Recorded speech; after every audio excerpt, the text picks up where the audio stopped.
Quero convidá-los, aqueles que puderem, amados irmãos, ficarem de pé e abrir suas Bíblias para Lucas 18, verso 8. E depois que nós lemos o verso 8, eu quero convidá-los para voltarmos um pouco para 17 e 20, certo? Vamos ler Lucas 18, 8, e depois a gente volta para 17 e 20 e termina o capítulo 17. Porque a nossa primeira mensagem vai ser nesse texto.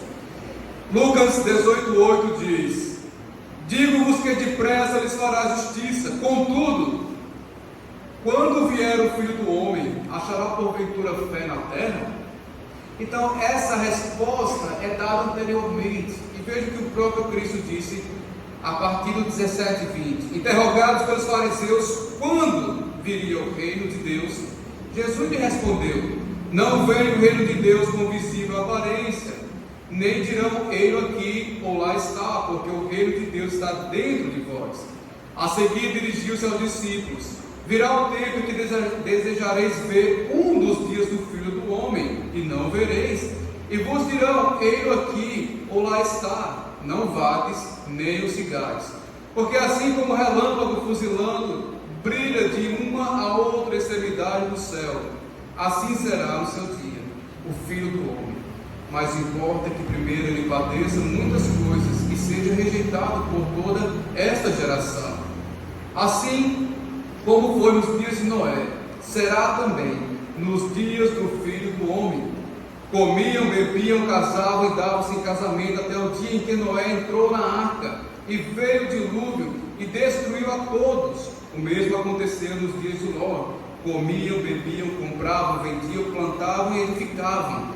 Mas no dia em que Ló saiu de Sodoma, choveu do céu fogo e enxofre, e destruiu a todos.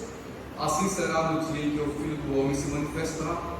Naquele dia, quem estiver no eirado e tiver os seus bens em casa, não desça para tirá-los.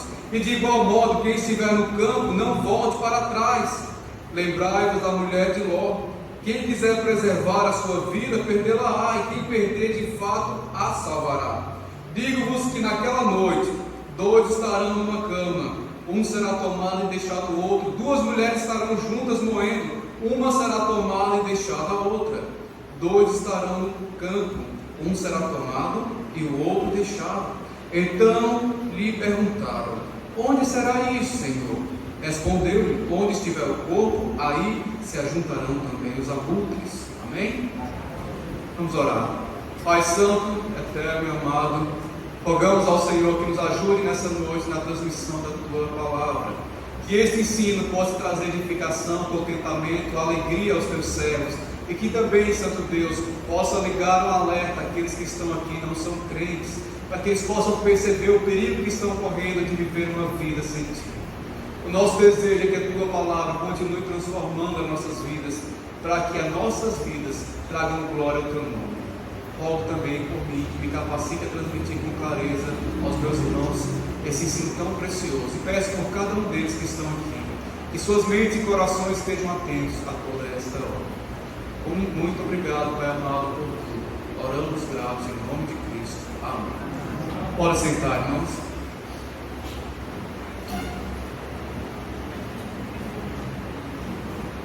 O tema da nossa mensagem é Jesus e a busca dos fiéis aqui na terra, baseado no versículo 8 do capítulo 18 de Lucas. Quando vier o Filho do Homem, achará porventura fé na terra?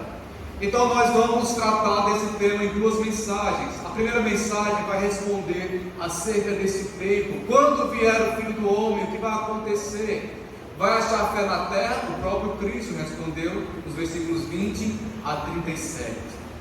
Amanhã, irmãos, nós trataremos então do capítulo 18, do 1 ao 8. Uma vez que Cristo vai voltar, o que é que Ele espera da igreja? O que Ele quer de nós que somos seus servos? O que nós devemos estar fazendo quando Cristo voltar? Qual deve ser a nossa busca como fiéis servos do Senhor? Então, trataremos desses dois pontos e hoje a nossa resposta vai ser acerca dessa pergunta, né? Quando? O tempo? O que acontecerá? Então, eu quero começar com uma história Talvez nós que somos parte da igreja, a gente olha para esses eventos futuros escatológicos, como é o caso de Lucas aqui 17, e a gente pensa, o que isso tem a ver com a igreja, né? Mas não vamos ver tantos eventos escatológicos. Qual a relevância desse texto para a igreja? Por que eu tenho que aprender sobre isso?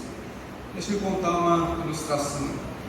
Um homem chamado Edmund Hillary, ele foi o primeiro homem a subir o Everest, a montanha mais alta do mundo. Ele e o seu guia, Sherpa Tenzing, eles atingiram os 8.850 metros até o cume do Monte Everest em 29 de maio de 1953. O detalhe dessa história é que um ano antes ele tentou e não conseguiu. Ele fracassou quando tentou subir o Monte Everest. Mas foi importante porque esse feito dele, ninguém ainda tinha alcançado, né? Esse feito dele levou ele a ser homenageado, né? Mesmo sem ter conseguido chegar um ano antes, ele foi chamado para contar a sua história, né? Como é que foi a tentativa, quais foram as dificuldades. E ele relatou, né? Tive muitas dificuldades, confesso que fracassei, me sinto de certa forma fracassado por não conseguir ter chegado até o cume, né? Então ele falou nesse sentido. Quando terminou a palestra dele, na saída tinha uma foto, uma imagem do Monte Everest em alto relevo, e ao sair ele olhou para a foto e disse assim: Monte Everest, você me venceu essa primeira vez, mas eu irei vencê-lo no próximo ano, por uma razão muito simples. Você já chegou ao máximo da sua altura, enquanto eu ainda estou crescendo. E dito e feito, no ano seguinte ele subiu, foi a primeira pessoa a chegar ao cume do Monte Everest. O que isso tem a ver com os eventos escatológicos da igreja? Amados irmãos, assim como o Monte Everest, todos os eventos escatológicos, eles estão estabelecidos. Assim como o Monte Everest, nada vai mudar de tudo que Deus já determinou. Assim como o Monte Everest, amados irmãos, os planos de Deus já estão decretados, e Deus não vai voltar atrás, Deus não vai mudar, Deus não vai fazer nada, porque Ele já estabeleceu tudo. Agora, o que vai mudar e o que deve mudar é a igreja, a partir da perspectiva, irmãos, do nosso Deus, a partir da perspectiva do conhecimento que nós temos, de tudo que Deus já deixou firmado com o Monte Everest estabelecido. A igreja então deve crescer, deve caminhar, deve estar em esperança, aguardando a volta de Cristo. Então nós é que temos que crescer. Tudo já está determinado, e é esta a relevância desse texto para a igreja. Quero falar um pouco sobre o livro de Lucas antes de começar a análise do texto. Primeiro, Lucas foi escrito pelo autor de Atos, né? Lucas, o médico, muitos pensam que ele foi um apóstolo, mas não, ele foi um evangelista, um escritor, um médico. Ele escreveu Lucas, ele escreveu o Evangelho de Lucas, escreveu também o livro de Atos. Foi escrito por volta do ano 62 depois de Cristo. E é muito importante toda vez que nós pensamos acerca de um livro, para quem que aquela pessoa está escrevendo. Sempre tem um objetivo. Ninguém escreve, nenhum autor da Bíblia escreve à toa, né? Vou fazer aqui alguma coisa assim só para fazer. Não, todos têm um objetivo. E Lucas, ele escreve para um gentio chamado Teófilo. Então, provavelmente, Lucas estava escrevendo para um público gentio, né? Se você não conhece o que significa a palavra gentio, gentio é toda pessoa que não é descendente de Abraão. Então o povo de Deus, Israel, os judeus, todos são descendentes de Abraão. E naquela época, até hoje talvez, né, eles usam a palavra gentio para designar quem não é de Israel, quem não faz parte da descendência de Abraão. Agora, qual é o propósito de Lucas? Lucas, então, ele quer dar uma base histórica à fé que Teófilo exercia em Cristo. Não sabemos quem é Teófilo, mas provavelmente era um homem com poder aquisitivo, talvez crente, mas de fato nós sabemos que ele tinha muito interesse na história de Cristo e na história da igreja, né? Ele encomendou a Lucas que fizesse uma pesquisa densa acerca desses fatos históricos, porque ele queria saber essas informações. Então, o primeiro propósito é dar essa base histórica para Teófilo. E o segundo propósito, que aqui é o mais importante para nós, irmãos, é mostrar historicamente que a mensagem do reino, vocês lembram? Jesus veio a este mundo e ele estava oferecendo o reino ao povo de Israel.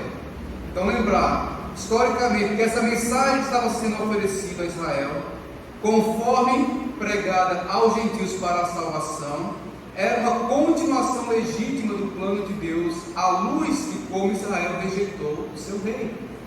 Cristo veio, ele ofereceu o reino ao povo de Israel. O povo de Israel disse: não, você não é o Messias, você não é o rei. Crucificaram Cristo. Então, o que aconteceu? As portas do reino se abriram para os gentios. O reino não estava sendo oferecido aos gentios, mas sim somente aos judeus. Dentro do plano magnífico de Deus, a rejeição de Israel ao Messias estava estabelecida, iria acontecer. E isso abriu porta para que hoje tivéssemos igrejas. A igreja pode ser o povo de Deus, os gentios também é o povo de Deus. Então, Lucas está mostrando essa história, a história de um reino que foi oferecido, recusado e que foi agora estendido aos gentios. Então, qual a ideia central de todo o livro? A mensagem soberana do reino foi estendida a todas as nações, porque Israel rejeitou o Messias, o Filho de Deus. Então, sabendo agora do que o livro se trata, vamos então olhar para a nossa passagem, porque a nossa passagem também tem um contexto. Essa passagem, como eu disse, irmãos, ela responde a pergunta do 18:8. Quando vier o Filho do Homem achará fé na terra? A pergunta é quando vier, tem dois aspectos, né? Quando, qual o tempo? E o que vai acontecer nesse tempo? Então é o que nós vamos responder. Então, esse ensino aqui de Jesus, irmãos, Lucas registra que no capítulo 9:51, Jesus foi rejeitado. A partir da rejeição de Cristo, ele faz uma série de ensinos acerca dessa rejeição. Ele começa a dizer: olha, uma vez que o Cristo foi rejeitado, agora as coisas vão acontecer assim. Então faz parte de uma série de mensagens de Cristo acerca da sua rejeição, após sua rejeição. Ela trata especificamente sobre o reino. Mas vocês podem estar perguntando, o texto diz: quando vier o Filho do Homem, o que isso tem a ver com a chegada do reino? Tem tudo a ver. Quando vier o Filho do Homem, vai começar os eventos da chegada do reino. Então, a volta de Jesus e a vinda do reino são eventos paralelos. Então, deixe-me dar uma pequena explicação sobre o gráfico que eu tentei fazer aqui para ajudar na compreensão. Mas, irmãos, primeiro nós temos aqui as eras, Nós estamos na era da igreja, nesse tempo. A próxima era vai ser a era da tribulação. Conforme Daniel vai nos mostrar, a tribulação trata de uma semana de 7 anos. Durante a tribulação muita coisa vai acontecer. Depois da tribulação temos o reino milenar, e após o reino milenar, o estado eterno. Esse reino milenar, irmãos, como o nome diz, é um reino de 1000 anos. São 1000 anos literalmente, Não é 1000 anos como alguns dizem. Não, Deus disse que um dia é igual a 1000 anos, então nós não podemos calcular. Não, Apocalipse 20 estabelece que é 1000 anos literais. Primeiro, nós temos 3 eras. E o que vai acontecer nessas 3 eras? Nós temos, irmãos, a segunda volta de Cristo. Ela vai acontecer em 2 fases. A primeira fase da volta de Cristo está escrito aqui, mas talvez vocês estejam conseguindo ver. A primeira fase, Cristo vai voltar nos ares, não vai colocar o pé na terra, e a sua igreja vai ser arrebatada. Quando isso acontecer, vai dar início à tribulação. A tribulação vai acontecer durante 7 anos. Alguns eventos são importantes para o nosso texto com relação à tribulação. Primeiro, haverá conversão de pessoas durante a tribulação. Mas assim como haverá conversão, também haverá perseguição aos crentes durante a conversão. Você pode dizer: mas a igreja vai passar pela tribulação? Não, a igreja vai subir.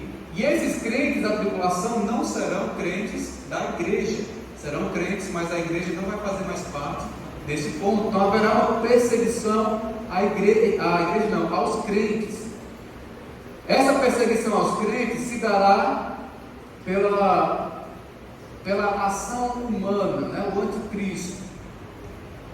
Junto com essa perseguição também vai haver o juízo de Cristo, porque Cristo também vai agir nessa época, né? Quando ele voltar na segunda fase da sua segunda volta.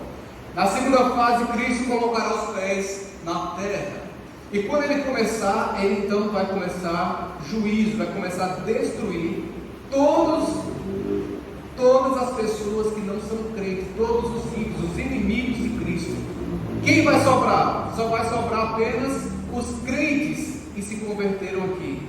E esses crentes que se converteram aqui são eles que vão começar a terceira era, que é o reino milenar. Então somente esses crentes. A igreja então também vai descer e vai reinar junto com Cristo. Depois disso temos o estado eterno. Agora, irmãos, por que é tão importante tratar sobre tudo isso? É muito complexo, irmãos, mas o texto precisa dessa informação, porque o texto fala sobre levados e deixados. E quando chegar essa hora, eu vou tratar desse assunto. Mas eu quero que vocês consigam entender esse panorama, já estejam com ele em mente, para que a gente possa, para que vocês consigam entender do que Cristo está falando. Ok, temos a nossa introdução aqui um pouco estendida, mais necessária, para que agora nós possamos passar para a análise do texto. Então, quando vier o Filho do Homem, achará fé na terra?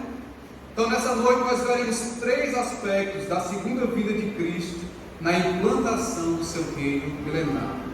Primeiro aspecto, irmãos, são as advertências acerca da vinda do reino. Do verso 20 ao 25 nós temos cerca de 5 advertências. Mas antes de ir para a advertência, eu quero falar um pouco sobre esse ponto. A ideia central dessas advertências, amados irmãos, é mostrar que o tempo da vinda do reino é uma realidade não revelada. É muito importante saber disso. Vocês já ouviram pessoas dizendo assim: eu lembro de várias histórias, mas vocês lembram que as pessoas diziam que no ano 2000, na virada de 99 para 2000, o mundo ia se acabar? Depois falaram de 2011 para 2012 seria o fim do mundo. E falaram também, tem um homem chamado Henry Cristo, né, que diz que é a reencarnação de Cristo. Então, quando você olha assim, tem muita gente falando de coisas escatológicas, coisas do futuro, como se soubesse qual vai ser o dia, qual vai ser o tempo. Mas as advertências de Cristo falam acerca dessas ansiedades, dessas informações. É o que nós vamos ver aqui. Primeiramente, o plano de fundo, irmãos. No versículo 20, diz assim: interrogado pelos fariseus, quando viria o reino de Deus? Então Jesus passa a responder. O povo judeu, aquele povo na época de Cristo, irmãos, ele vivia numa grande expectativa da volta do Messias, da volta de Cristo, da chegada do rei que governaria Israel e que libertaria Israel da opressão de Roma. Israel estava sob o domínio de Roma. E na época da Páscoa, que era mais ou menos dessa época, estava se aproximando, é aí que eles estavam mais ansiosos. Por quê? Porque a Páscoa trata exatamente sobre a libertação. A Páscoa começou, ela foi instituída, né, na libertação do povo do Egito, quando o povo saiu do Egito para a terra prometida. Então ali Deus libertou aquele povo, e na Páscoa eles estavam relembrando isso e ainda mais ansiosos por essa vinda de um rei que os libertaria. Eles ansiavam por um outro Moisés que os libertasse da servidão. Alguns haviam depositado suas esperanças em João Batista, né? Acreditavam que era um grande profeta, mas logo depois descobriram que depois da morte não seria João Batista. Alguns depois voltaram sua atenção para Jesus, e por isso que eles perguntam a Jesus: quando viria o reino de Deus? Apesar de eles não aceitarem Cristo, eles estavam ali na expectativa: quando vai ser? A resposta de Cristo é bem interessante. Mas, irmãos, podemos também lembrar de outro detalhe. Os fariseus, eles eram um grupo de mestres da lei. Eles eram, dentro da sociedade, o povo, a categoria responsável pela lei de Deus.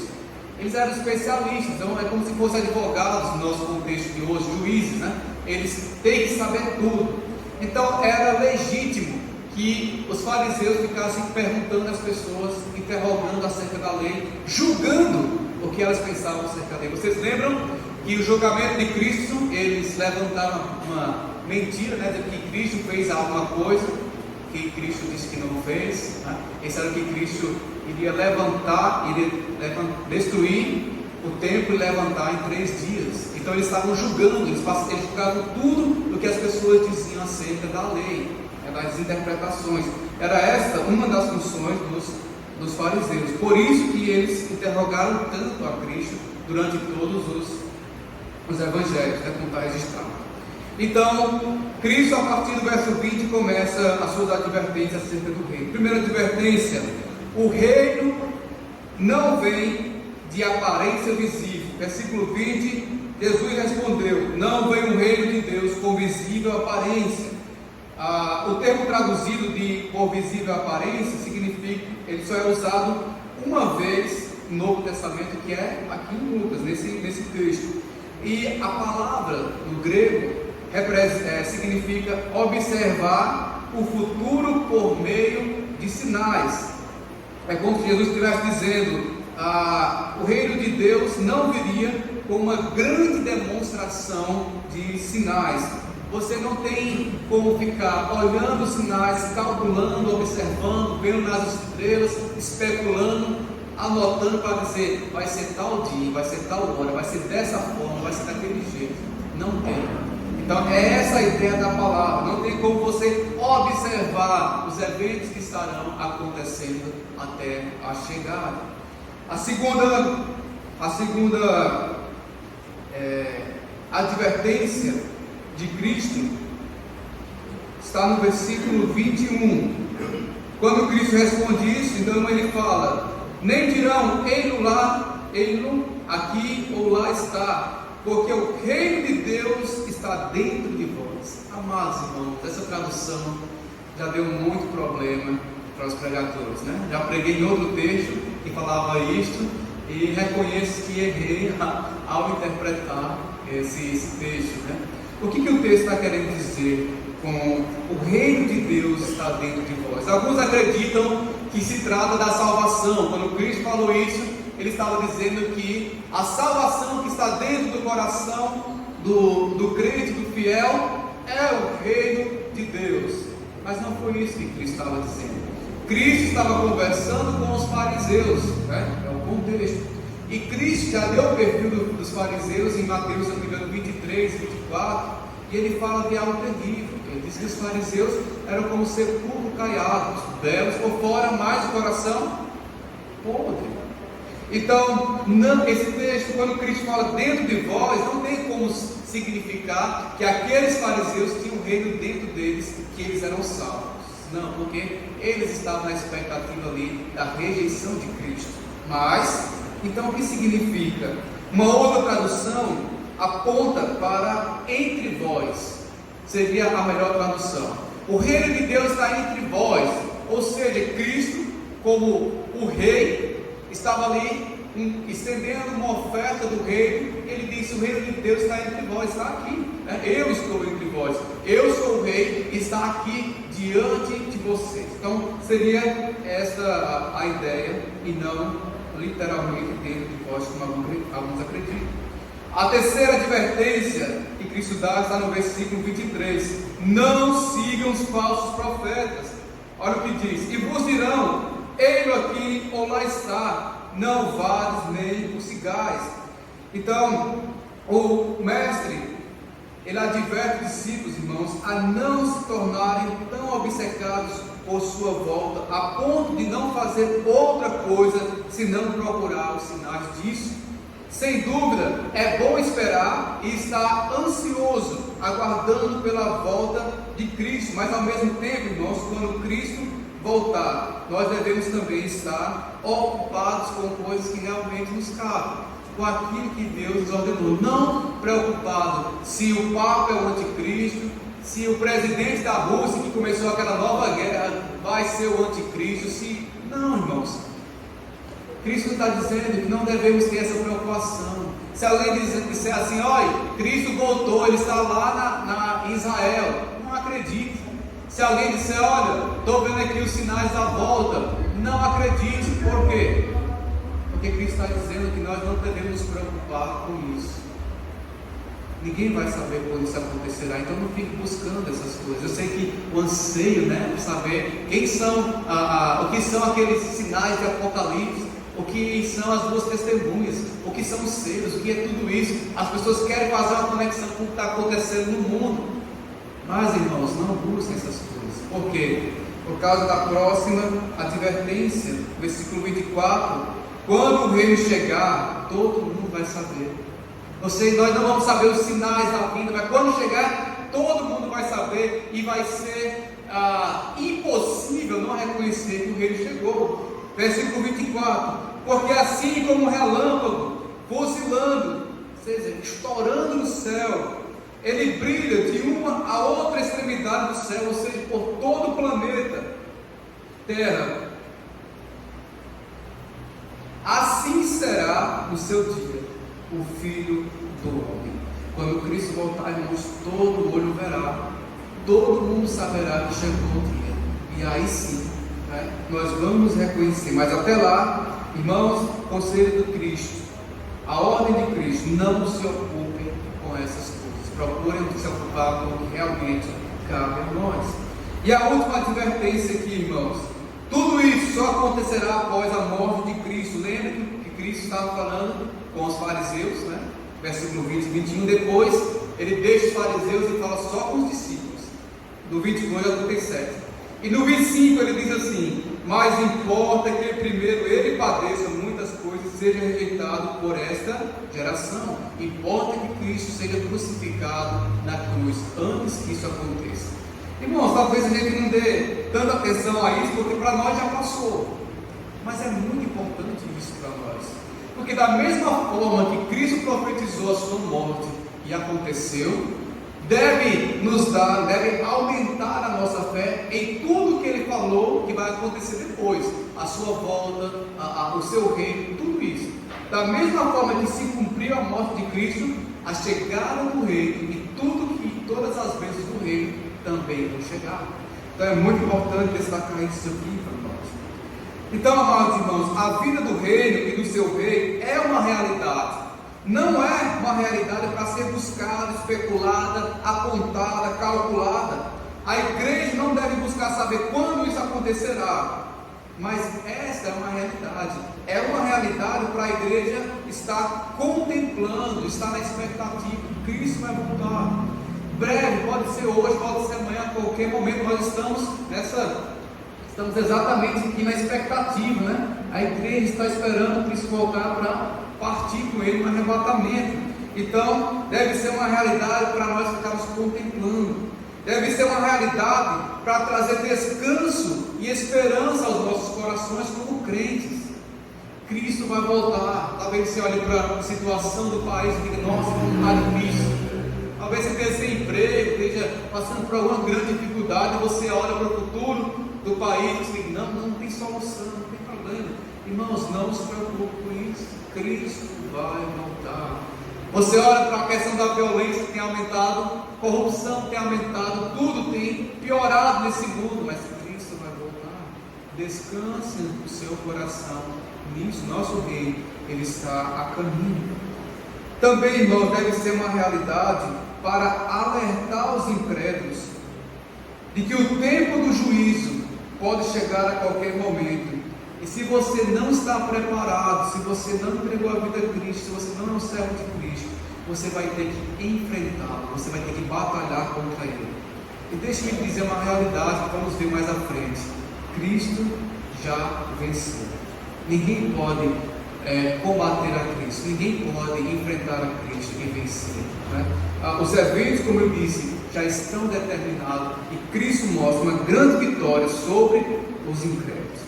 O segundo aspecto da volta de Cristo nós encontramos no verso 27 ao 29, que são os eventos da chegada do reino. Então algumas coisas vão acontecer, elas não vão dizer quando vai acontecer, mas já vão dar um indício de que isso vai acontecer. Então, versículo 26 a 29 diz assim: como nos dias de Noé, será também nos dias do Filho do Homem. Eles comiam, bebiam, casavam, davam-se em casamento, até o dia que Noé entrou na arca e veio o dilúvio, destruiu a todos. O mesmo aconteceu nos dias de Ló: comiam, bebiam, compravam, vendiam, plantavam e edificavam. Mas no dia em que Ló saiu de Sodoma, choveu do céu fogo e enxofre e destruiu a todos. O que isso nos ensina, irmãos? Qual é o principal ensino dessa parte aqui? É que a vida do reino e de seu rei, ela será marcada pela falta de temor do juízo divino. Irmãos, vocês já perceberam isso nos dias de hoje?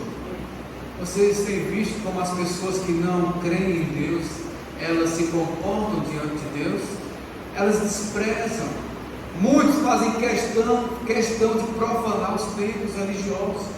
Muitos fazem questão de levantar a espada contra o povo de Deus. Até dentro de muitas igrejas, irmãos, a gente vê uma série de palhaçadas e de coisas banais que mancham o Evangelho, que envergonham o Evangelho. E esse povo, até mesmo dentro de igreja, está fazendo tudo isso. Eles não têm medo do juízo de Deus, né? Então mostra que os tempos de Noé e de Ló já chegaram. Nós estamos passando por isso. As pessoas não estão preocupadas, a maioria não está preocupada, não está temendo a Deus. E eu até vou um pouco mais além. Será que os crentes, até os crentes sérios e verdadeiros, estão vivendo uma vida em temor diante do juízo de Deus? Não vamos passar pelo juízo de Deus, irmãos, mas é uma realidade. Nós devemos também viver diante dessa realidade. Então, aqui Cristo apresenta duas ilustrações do caráter dessa vida de Jesus: a ilustração do dilúvio e a destruição de Sodoma. Em ambos os casos, o povo do mundo ele foi pego de surpresa. É bem interessante observar isso, né? Imagina Noé pregando lá e o povo: Noé, você é louco, pare com isso, deixa de besteira. Já faz mais de 100 anos que você está falando isso, nada aconteceu. De repente, nunca tinha chovido. Noé entra na arca e começa uma chuva. E o povo: meu Deus, o que Noé disse vai acontecer. Todos foram pegos de surpresa. Sodoma, do mesmo jeito. Todo mundo vivendo lá uma grande perversidade sexual, principalmente. E de repente, lá se alegrando os banquetes da prostituição e tudo mais, de repente cai fogo do céu. Talvez eles nem saibam o que aconteceu. Então, o povo foi pego de surpresa, enquanto estava vivendo a vida comum do dia a dia. Noé testemunhou a sua geração nos anos que antecederam o dilúvio, mas ninguém deu atenção à pregação de Noé. Noé, sua esposa e seus 3 filhos e 3 noras. Apenas 8 pessoas naquela época, irmãos, foram salvas da destruição através da arca. Quantas pessoas existiam naquela época? Talvez você diga: não existiam muitas pessoas, era o começo. Mas vocês lembram que as pessoas viviam 900 e poucos anos antes do dilúvio? Abraão morreu com mais de 900 anos. E a pergunta: quantos filhos Adão teve? Deu para fazer bastante filhos em 900 anos, né? Talvez 800 anos. Então as pessoas viviam muito tempo. Nós temos uma ideia de que havia uma população imensa naquela época. Imagine, irmãos, somente o Brasil, 200 milhões de pessoas, né? No Brasil, mais ou menos. Imagine desse povo todo, só o Brasil, apenas 8 pessoas serem salvas. Então isso aqui nos mostra, irmão, que há uma gravidade em relação à falta de temor do juízo divino. Então, de todo esse povo, somente 8 pessoas foram salvas. E o que estava acontecendo no mundo de Noé e de Ló naquela época? Tanto Noé quanto Ló eles viveram em época de uma grande apatia religiosa. As pessoas não estavam preocupadas com questões religiosas, com Deus principalmente. E também havia uma grande decadência moral, que não é diferente dos nossos dias. E havia também grande violência. Nos dias de Noé, o crescimento populacional elevado fez desencadear, né, uma série de violência. E a razão, Deus fala em Gênesis 6, a razão do dilúvio foi porque a violência daquele povo foi demais, a corrupção era demais, e Deus não aguentou, disse: vou acabar com esse povo, não aguento mais ver tanto pecado. No tempo de Ló, o problema era outro, era uma luxúria desnatural de Sodoma e Gomorra, que era abominável a Deus. Os irmãos, eu não vou entrar em detalhe, mas talvez os irmãos lembrem-se que quando os anjos foram avisar Ló, para tirar Ló de lá, os homens que estavam ali queriam assediar os anjos. Vocês veem que coisa terrível estava acontecendo. Então, assim como nos dias de Noé e Ló, irmãos, os nossos dias caminham a passos largos nessa mesma direção. E a maior evidência disso é que dia após dia a falta de temor ao juízo de Deus tem crescido. Nós podemos notar esses eventos por todo o mundo. Então isso significa, irmãos, que não tarda a vinda de Jesus. E isso deve nos acender um alerta. O tempo está curto, cada dia que passa está mais curto. A igreja deve trabalhar mais, a igreja deve estar mais atenta, a igreja deve estar mais perceptiva ao que é importante. Como diz Paulo, se não me engano, Timóteo, a igreja deve remir no tempo. O tempo é curto também, meus amados amigos que não têm a Cristo. Você não sabe se Cristo volta hoje ou amanhã, o que vai ser da sua vida se Cristo voltar e você estiver aí pensando o que ainda vai fazer da vida, recusando, dizendo: não, deixa para amanhã, deixa para outro dia, hoje não, hoje eu quero aproveitar a minha vida. Você está perdendo um tempo muito precioso. Agora, o terceiro e último aspecto da chegada do reino é que quando Cristo voltar para implantar o seu reino, irmãos, haverá uma série de resultados, e é isso que nós vamos ver. A chegada do reino será seguida com grande juízo sobre os incrédulos e grande bênção sobre os crentes. Então, como eu falei, amados irmãos, agora sim vai ser muito importante lembrar do nosso gráfico, né? O tempo escatológico de Lucas 17, do 20 a 37. É de suma importância estabelecer um marco aqui. Uma verdade que não podemos esquecer: a igreja não passará pela tribulação. Então, isso deve também nos dar um grande alívio, né, de saber que nós não vamos passar. Mas qual vai ser o resultado dessa volta de Cristo? Cristo vai vir, irmãos, primeiramente com grande juízo sobre os incrédulos, né? Primeiramente, esse juízo vai ser sem escapatória. Versículos 30 em diante, diz assim, versículo 31, 32. Assim será no dia em que o Filho do Homem se manifestar. Naquele dia, quem estiver no eirado e tiver os seus bens em casa, não deixe para tirá-los. E de igual modo, quem estiver no campo, não volte para trás. Lembrai-vos da mulher de Ló. Esta primeira parte, irmãos, daqui do texto, é esta era, que é a perseguição aos crentes, né? Então vai haver uma perseguição aos crentes, e Cristo disse: olha, não vai adiantar fugir. Infelizmente isso vai acontecer. Então não volte atrás, não busque escapatória. Vai haver, infelizmente vai haver, por causa do anticristo. E aí ele diz assim: lembrai-vos da mulher de Ló. Então, assim como a mulher de Ló tentou escapar e não conseguiu, infelizmente muitos crentes passarão por essa perseguição. Não haverá para onde fugir, não haverá o que fazer, e esse será um tempo muito doloroso para os crentes. Mas nós temos também um alerta nesse meio aqui contra o juízo. E é interessante ver, irmãos, que Cristo está falando uma coisa muito dura do versículo 31 ao 37, mas no meio disso ele fala: quem quiser preservar a sua vida, perdê-la-á, e quem a perder, de fato, a salvará.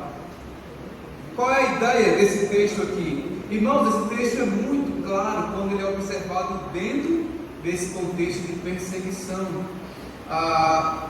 Em outras palavras, é como Cristo estivesse dizendo: aquele que conheceu o Evangelho e aceitou a Cristo acima de tudo, até da sua própria vida, sendo capaz de dar a sua vida por amor a Ele, lembre-se que eles estavam sendo aqui perseguidos, este será salvo. Então, quem perder a sua vida, quem disser nessa época, diante do anticristo e dos seus soldados, eu sou crente, vai passar por grande dificuldade, vai chegar a perder sua vida. Mas Cristo faz uma promessa: quem perder a sua vida, achá-la, será salvo. Mas também Cristo faz uma outra promessa: o que recusar a Cristo, não querendo sofrer por causa dele, este será condenado.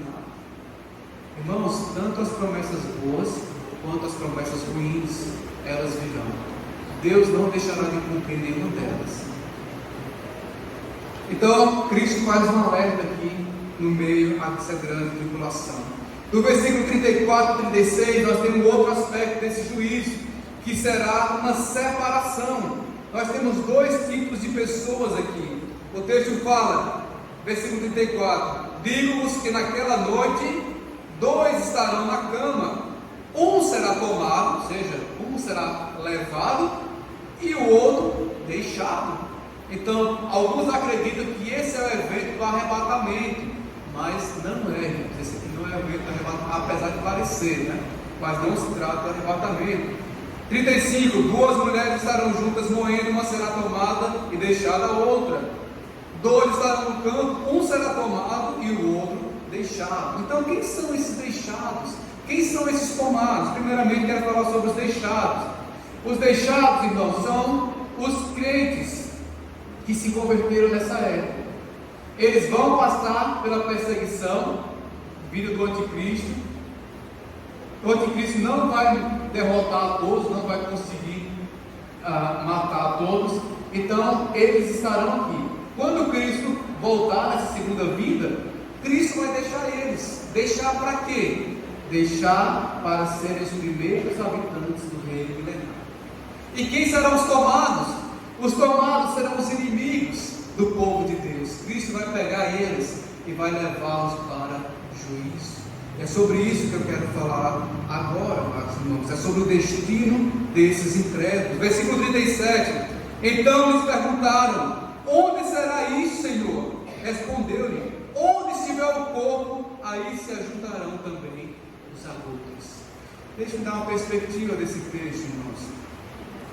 Segundo Harry, que é Charles Harry, que é o autor da Bíblia que nós usamos, né, por recomendação do seminário, alguns professores, a Bíblia anotada, que é um comentarista muito próximo da nossa, né, questão de pensamento, doutrina. Ele aponta esse texto para Apocalipse 19, 17 e 18. E eu quero convidá-los para abrir o texto em Apocalipse 19, versículo 17 a 18. Não percam o fio da meada, para a gente conseguir entender. Aqui, Apocalipse 19, 17 a 18, nós temos aqui o relato do Armagedon. Quando que o Armagedon começa? Nesse ponto, Cristo desceu na sua segunda fase, a segunda vinda, e vai começar uma grande guerra. Então diz assim, o Armagedon: eu vi um anjo posto em pé no sol, e clamou com grande voz, falando a todas as aves que voam pelo meio do céu: vinde, reuni-vos para a grande ceia de Deus, para que comais carnes de reis, carnes de comandantes, carnes de poderosos, carnes de cavalos e seus cavaleiros, carne de todos, quer livres, escravos, pequenos e grandes. Guardou essa informação? O anjo diz: venham, aves, aqui está esse monte de corpos. Quem são esses corpos? Os tomados lá de Lucas, os tomados para o juízo. É este povo, esses corpos. E o anjo diz: venham, aves, venham comer. E veja o que diz Lucas 30, 17, 37. Os discípulos perguntaram: onde será isso, Senhor? Cristo respondeu: onde estiver o corpo, aí se ajuntarão também os abutres.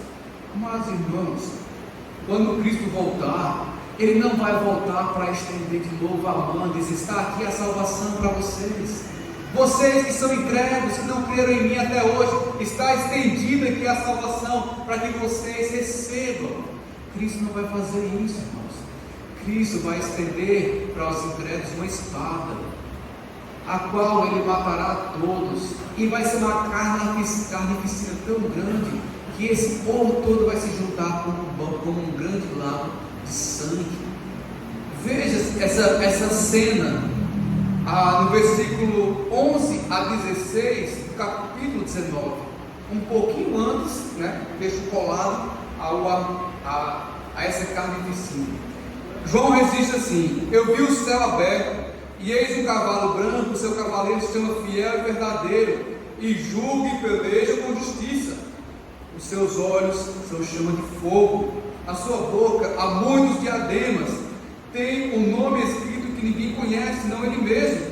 Está vestido com o manto tinto de sangue, o seu nome se chama o Verbo de Deus. João, do Evangelho, capítulo 1, versículo 1. No princípio era o Verbo. Exatamente. Então, este é o Cristo. E seguiam-no os exércitos que há no céu, montando cavalos brancos, com vestiduras de linho finíssimo, branco e puro. Sai da sua boca uma espada afiada, e com ela fere as nações, e ele mesmo a regerá com cetro de ferro pessoalmente. Olha o que diz aqui nesse detalhe: pessoalmente ele vai pisar o lagar do vinho do furor da ira de Deus Todo-Poderoso. Os irmãos lembram do que é um lagar? Quando naquela época se fazia vinho, eles tinham um tanque, mais ou menos um batistério, um pouco maior, menor, não sei, e eles colocavam um monte de uva lá, e ficavam as pessoas pisando nessas uvas. Até hoje eu acho que deve ser assim em alguns lugares mais tradicionais. E quando eles pisavam, por algum buraquinho, uma inclinação, saía o suco da uva que era espremido. Então, na visão de João, ele está vendo Jesus Cristo fazer a mesma coisa com os seus inimigos, com aqueles que perseguiram os crentes, com aqueles que mataram os crentes, com aqueles que não aceitaram Cristo como Salvador. Ele vai esmagá-los, ele vai matá-los, até que um banho de sangue aconteça. Então, este é o Cristo que virá. Amados amigos que não têm a Cristo, você só tem esta oportunidade de conhecer o Cristo piedoso, o Cristo que morreu na cruz, o Cristo que deu a sua vida por todo aquele que confessar verdadeiramente e depositar sua fé nele. Depois disso, depois dessa época, depois que vier a vida de Cristo, ou então a sua morte, você não terá outra oportunidade. Os corpos dos incrédulos servirão de banquete para as aves. Olha um outro detalhe, versículo 21 de Apocalipse 19. Os restantes, eles foram mortos com a espada que saía da boca daquele que estava montado no cavalo, Jesus Cristo. E todas as aves se fartaram das suas carnes.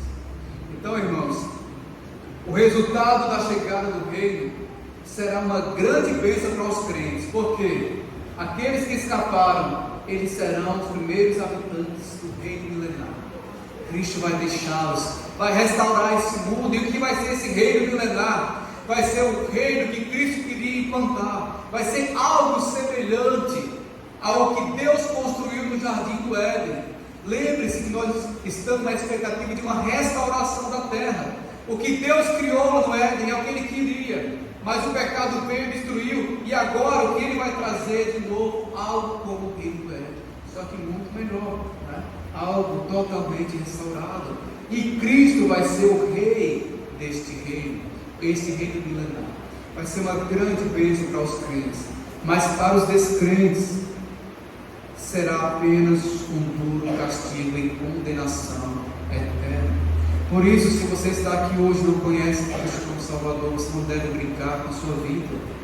Todas as promessas de Deus serão cumpridas. Conclusão: quando vier o Filho do Homem, achará fé na terra?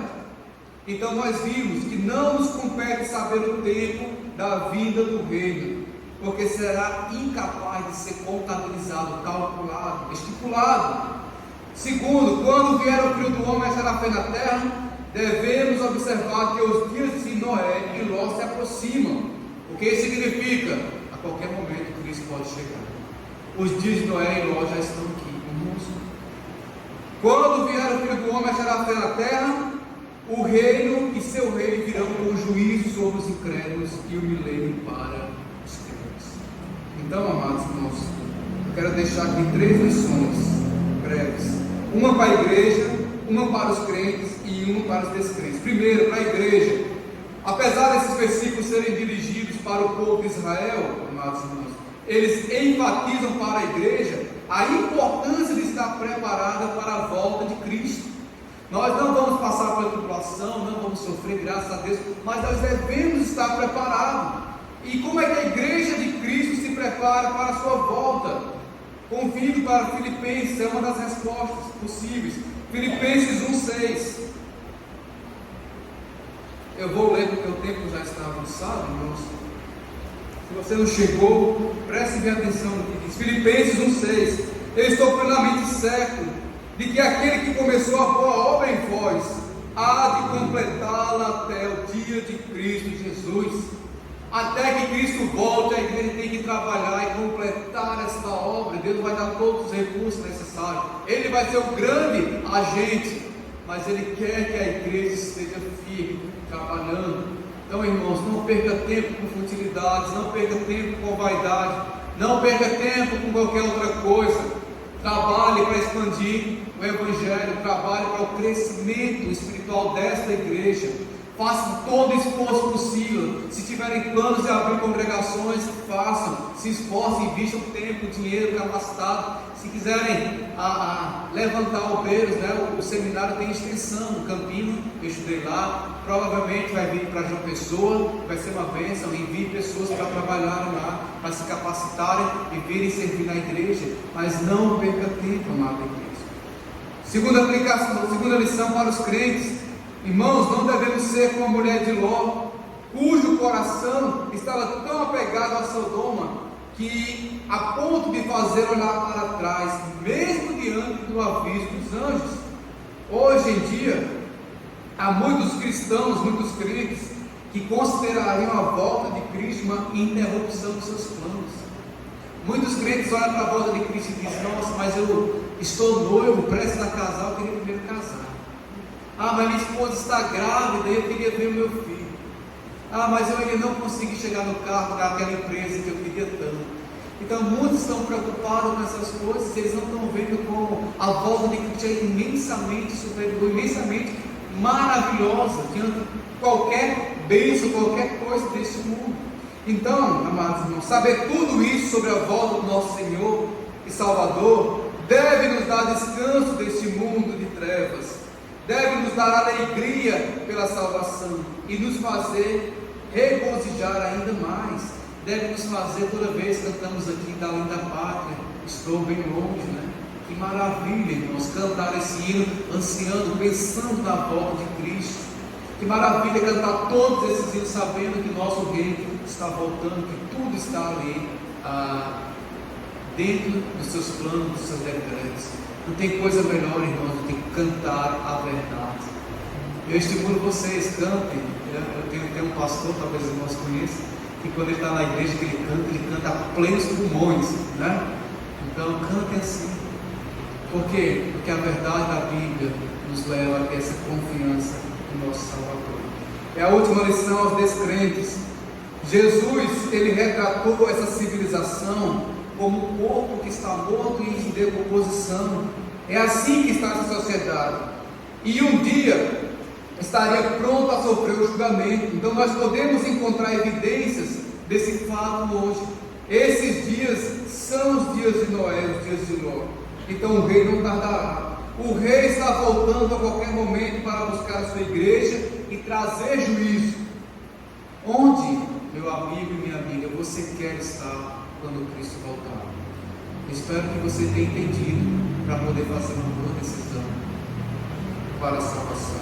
Então, amados irmãos, nós estamos ansiosos pela volta do nosso Senhor e Salvador Jesus Cristo, né? Quando Cristo voltar a estar na fé na terra, estamos ansiosos por essa volta? Espero que sim. Amanhã, se Deus permitir, na escola bíblica, eu trarei um devocional sobre como viver a vida aqui neste mundo. E logo mais à noite, nós vamos para o nosso segundo texto específico do tema, né?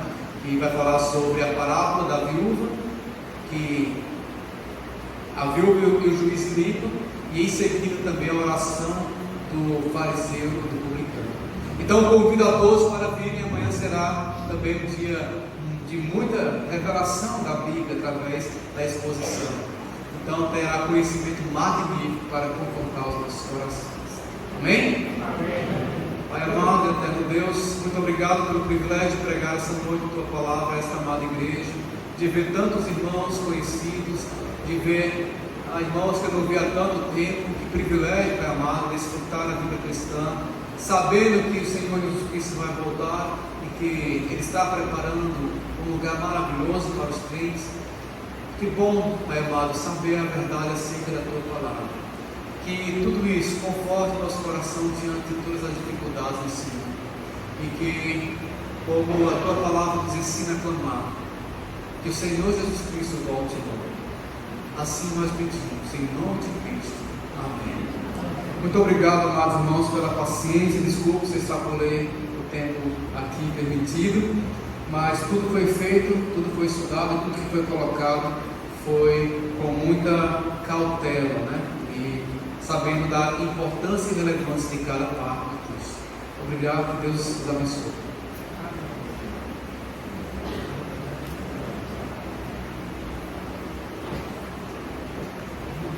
Obrigado ao seminarista lá, muito obrigado a todos. Só uma pergunta que a gente não pode deixar de fazer. Se tem alguém aqui, gostaria que os crentes pudessem já entrar em atitude de oração. Eu quero fazer uma pergunta a você, que ainda não é crente. Você sabe que Jesus está às portas, a qualquer momento ele vai voltar, vai levar a sua igreja, vai acontecer 7 anos de tribulação, e você não vai querer passar por isso. Então ele vai vir buscar aqueles que estão esperando por ele, que crê nele. É esse passo que você tem que tomar hoje. Então, se tem alguém aqui que ainda não é crente e quer garantir a sua ida para o céu com Jesus, quando ele vir buscar, você não vai precisar vir aqui à frente, você não vai precisar falar nada. Mas só queremos que você dê um sinal onde você está, levantando as suas mãos. Porque a Bíblia diz que se você crer, você tem que confessar essa fé. E essa é a atitude. Então eu quero perguntar, se tem alguém nessa noite que quer entregar a sua vida a Jesus, dê um sinal onde você está. Levante uma de suas mãos para que a gente possa orar com você. Tem alguém aqui nessa noite que quer tomar essa decisão? A gente não insiste porque essa decisão é uma decisão importante. É a sua vida. Se você quer ganhar a vida eterna, a decisão é essa. Se você não quer a vida eterna, a decisão é essa. Mas muito obrigado a todos. Nós vamos ter aqui um lanche, então não saiam, pode ficar à vontade, tem banheiro ali para os homens, para as mulheres. Então fiquem conosco aqui, um momento de comunhão aqui ao lado da nossa igreja. E convido a vocês, amanhã estar aqui novamente, a partir das 5h30 da tarde, que é a Escola Bíblica Dominical, quem puder vir, que seja bem-vindo. A partir de 5h30, a Escola Bíblica Dominical, e logo após a Escola Bíblica, nós teremos um intervalo para um lanche, e depois a continuação da mensagem. Então, muito obrigado a todos, que Deus abençoe. Vamos ficar em pé, vamos encerrar uma oração. Eu vou pedir ao irmão Zezinho, que agradeça a Deus. Pode vir até aqui, irmão. E após a oração do irmão Zezinho, o culto está encerrado e a gente está aqui ao lado. Então vamos orar, irmãos, vamos queimar nossa cabeça, vamos para o nosso Deus. Oremos. Santo Deus e Pai Celestial, obrigado, Senhor, por este momento, ó Deus, tão importante, ó Deus, que o Senhor tem feito para cada um de nós. Obrigado, ó Deus, pelo dom da salvação que o Senhor nos deu. Abençoa, ó Deus, grandemente, ó Deus, as pessoas que estão aqui nos visitando, ainda não tomou essa decisão, mas que o Senhor possa ajudá-la, dando sabedoria, e eles possam, ó Deus, entender o plano de salvação. Abençoa, meu Deus, toda direção, abençoa toda a liderança da igreja, nos ajuda, Senhor, a cada dia a sermos fiel a Ti. Obrigado pela palavra, obrigado pelos cânticos, obrigado, Deus, por esta comunhão tão maravilhosa que o Senhor nos tem dado. Em nome de Cristo, eu agradeço. Amém.